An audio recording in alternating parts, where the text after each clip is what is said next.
На протяжении аэрокосмической школы я создаю проект на тему «Город Якутск без пыли». Его задача в том, что мы выделим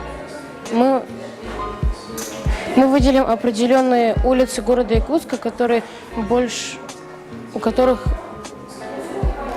которых есть большинство, очень пыльная атмосфера.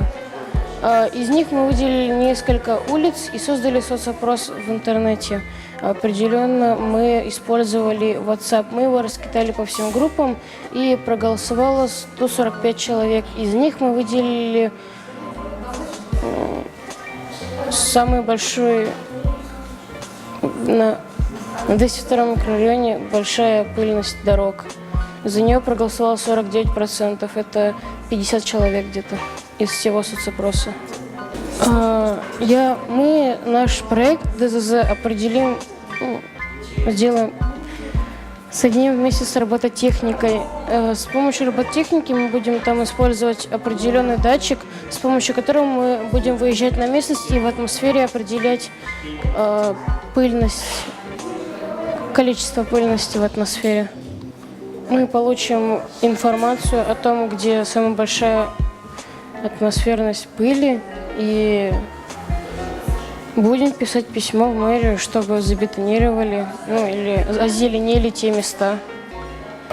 У них очень интересная комплексная работа, посвященная важной проблеме изучения пылевого загрязнения атмосферы города Якутска. Проблема очень актуальная. Мы сами сталкиваемся с этой проблемой ежедневно. Ребята начали с того, что изучают источники пыли, откуда пыль образуется, проводят опрос жителей города, чтобы выявить наиболее проблемные районы. И вот сегодня они используют уже космические снимки для того, чтобы детализировать или выделить некоторые источники загрязнения и проблемные районы. Со спутниковыми снимками только начинает работать, потому что у них несколько другая направленность. Они делают прибор для оценки пылевого загрязнения, то есть они приборостроители. И спутниковая информация для них будет являться источником дополнительной информации. Тут я не могу выделить кого-то худшую или лучшую сторону. У нас все ребята, вы чувствуете по шуму, который доносится из зала, все ребята работают активно, они очень эмоциональны, с одной стороны, с другой стороны, стремятся освоить новые для них направления спутниковой съемки, и Дима в том числе. И